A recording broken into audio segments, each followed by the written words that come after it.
clever bird, the parrot. He can actually talk, pronounce words. Of course, he has no idea what the words mean, so we never take him seriously. Unfortunately, that's not true with gossips. They use words just as carelessly as the parrot, but sometimes we take them seriously, and often innocent persons are harmed. You see, gossips don't stop to think that words are dangerous. They influence our national life, and in war, they are powerful weapons. Gossips toss words around as carelessly as parrots, with no more sense of the harm they can do. Did I hear somebody say gossiping is monopolized by women? Far from it. Anyone who uses words carelessly, especially to talk behind someone's back, is a gossip. Let me tell you a little story about a gossip.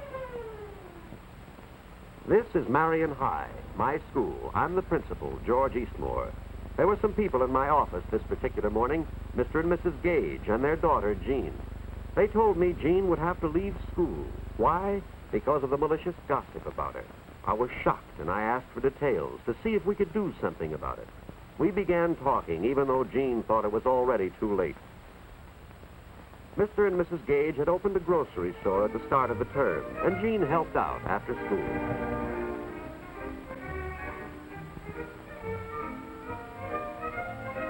Usually it's difficult for a boy or girl entering a new school to get acquainted and make friends, but in Jean's case it was easy. She's a very good artist. Her first drawing won a school award, and the prize-winning picture was posted on the bulletin board. That seemed to open the doors for her. All the girls were interested and anxious to meet her. The first friend she made was Janice Nelson.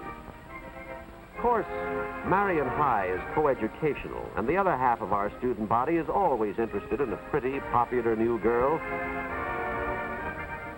So while Jean's new friend, Janice Nelson, was introducing her to some of the other girls, Jack Monroe and Bill Ellis, our two ranking Casanovas, were making a little bet as to which would make the first date with her.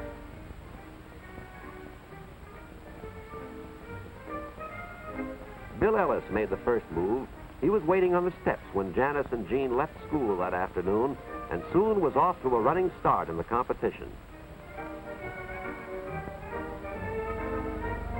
Jack wasn't called the best broken field runner in Marion history for nothing. Besides, he still had some trumps in his hand. Like an open convertible, which had helped quite a few times in the past.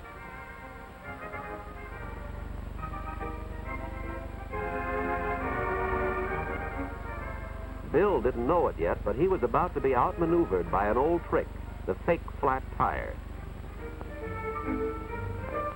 Jack was well in the lead now. He drove 12 blocks out of his way to drop Janice off first.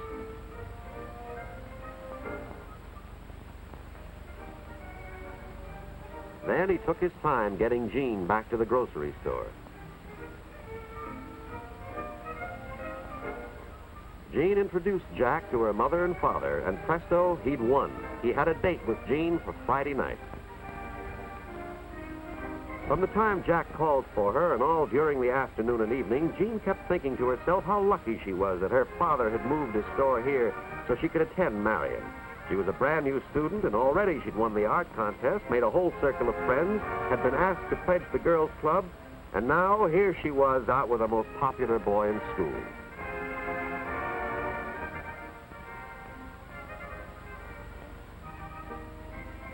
But when they drove home, Jean began to learn a little more about Jack. His popularity had gone to his head. He was completely sure of himself, confident that none of the girls could resist him.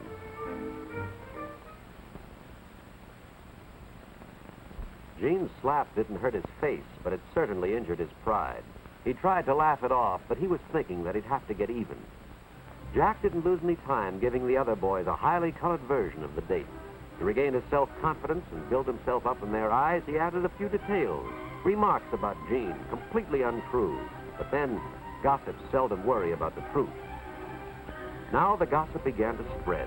Bill Ellis colored it a little more and passed it on. Then Christine Manners took over. First, she used her lunch hour to tell the story to every girl who would listen, and that included practically every girl in the school.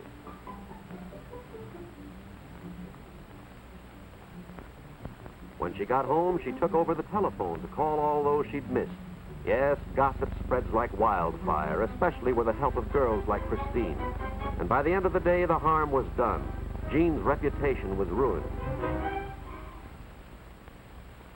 The next morning, Christine still wasn't through. She'd been jealous of the new girl's popularity and talent from the start. Now was her chance. But the picture gave Jean her first inkling that something was wrong. She knew it had been torn down deliberately. She asked her friend Janice if she'd done something wrong, but Janice was too uncomfortable, embarrassed to tell Jean to her face. Everyone took pains to ignore her. She felt like an outcast, yet couldn't imagine why. Jean was hurt and bewildered. Marion High had seemed so wonderful only last week. Now it was like a completely different school. Gossip. Jean was lonely and miserable all week, but she was still hopeful that once she was initiated into the girls' club, things would be better. However, Jean had already been blackballed even before the club's scavenger hunt had started.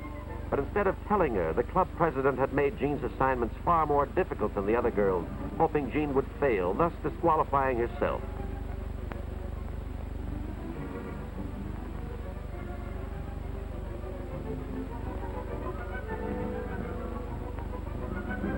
Not knowing this, Jean started out on the scavenger hunt as eagerly as any of the others. She was willing to work twice as hard as the other pledges to be initiated. The rest of the pledges had finished their assignments and had been notified of their acceptance before Jean returned. Now the girls were really embarrassed. Jean came back with every one of her assignments completed. What could she do next?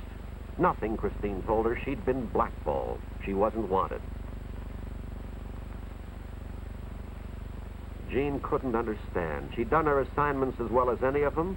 Why had she been rejected? Christine said Jean knew very well why, because they didn't want her kind of girl in their club. Jean still didn't understand. Janice finally had to explain that they all knew about her, about Jack's story. Jean was stunned. How could anybody believe that about her?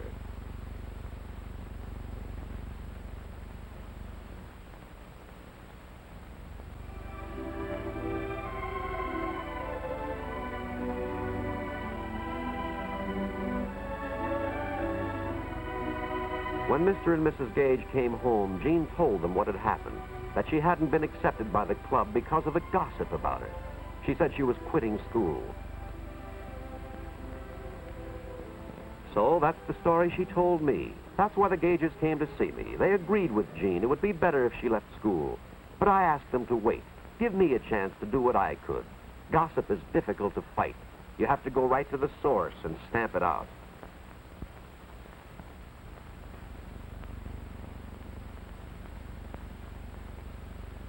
That's exactly what I did. I called in Jack Monroe, asked him point blank if he was the gossip. Jack was surprised. He thought only women gossiped. Men just, well, talk.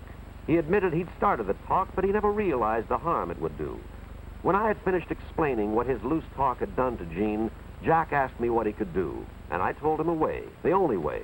He thought it over. It wasn't going to be easy. It would be embarrassing, and we both knew it. But he finally agreed.